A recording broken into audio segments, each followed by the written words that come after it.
हाल चाल है दोस्तों? बढ़िया है ना? हम भी बढ़िया है। আমরা যাচ্ছি এখন শহরগাম একটা ডিপ ফ্রিজের রিলে ওএলপি চেঞ্জ করতে। আমরা নিয়ে নিয়েছি অরিজিনাল রিলে ওএলপি এবং ডিপ ফ্রিজে কীভাবে রিলে ওএলপি চেঞ্জ করতে হয় পুরো ভিডিওটা দেখতে থাকো। চলো দেখা হচ্ছে কাস্টমারের বাড়িতে গিয়ে। এটাই হচ্ছে সেই ডিপ ফ্রিজ। সেটা আগের দিন আমরা পুরো খুলে খসে রেখে গেছিলাম, কারণ আমাদের কাছে রিলো এলপি ছিল না। তার জন্য আজ আমরা নিয়ে এসেছি অরিজিনাল রিলো এলপি। তাই এটাকে এখন পুরো ফিট করব। তো চলো কিভাবে ফিট করি সেটা দেখতে থাকো। আমরা ফেজের সঙ্গে লাগিয়ে দেবো ওএলপি এবং নিউট্রালে লাগাবো একটা রিলে এবং আর একটা ওয়্যার লাগাবো আমরা ক্যাপাসিটারে।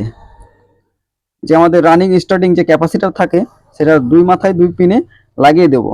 তারপর আমরা রিলো এলপিটা কম্প্রেসারের পিনের সঙ্গে গুঁজে দেব। তারপর আমরা ওয়্যারটা পুরো ফাটা ছিল, তাই আমরা পুরো ব্ল্যাক টিপ দিয়ে ওয়্যারটা ঠিকঠাক করে নিলাম। তাহলে আমাদের কোনো রিস্ক থাকলো না, কোনো ভয়ও থাকলো না। তো চলো এরপর আমরা রিলের সঙ্গে পুরো কানেক্টরটা গুঁজে দিলাম। দেখো তারপরে আমরা নিয়ে নিয়েছি ওএলপি। দেখলাম যে ওএলপির তারটাও আমাদের ফাটা আছে, তাই আমরা খুব ভালোভাবে ব্ল্যাক টিপ জুড়ে দিলাম, নাহলে এখান দিয়ে পুরো 220 ঝটকা মারবে একবারে।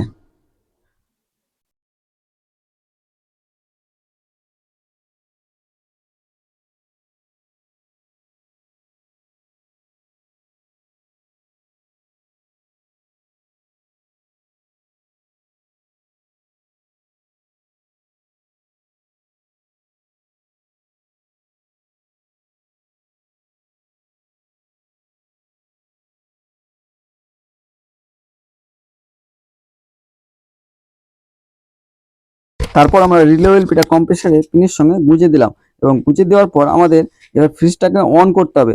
অন করে দেখতে হবে যে ফ্রিজটা আমাদের চলছে কিনা। তো চলো ফ্রিজটা আমাদের অন করা যাক।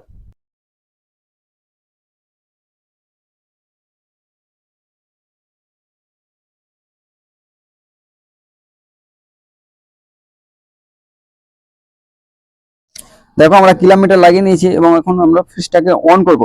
দেখো ফাইনালি আমাদের ফ্রিজটাকে অন করে দিয়েছি এবং দেখো এখানে অ্যাম্পিয়ার নিচ্ছে 1। তো চলো তোমাদের কম্প্রেসারের আওয়াজটা শোনা যাক।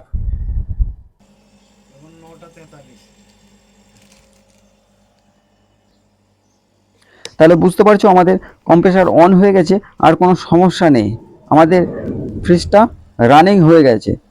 তো এবার তোমাদেরকে দেখাবো ঠান্ডা, এই ঠান্ডা কীরকম আসছে। তো চলো এই ঠান্ডাটা দেখা যাক।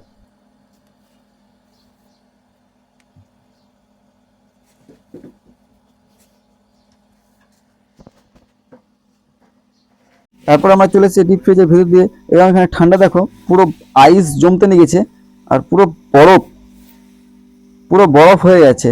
পুরো ঠান্ডা আমাদের ঠিকই আছে, কোনো কমপ্লেন নাই। আমাদের পুরো কাজ আমাদের কমপ্লিট হয়ে গেছে, তাই আমাদের ফ্রিজের ঢাকনাগুলো খুব সুন্দরভাবে লাগিয়ে নিচ্ছে। পুরো কাজ আমাদের কমপ্লিট হয়ে গেছে। আর ভিডিওটা ভালো লাগলে অবশ্যই লাইক কমেন্ট শেয়ার অবশ্যই করে দাও, আর চ্যানেলটিকে সাবস্ক্রাইব করে অবশ্যই পাশে থেকো।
আর আপনি এরকম এদিকে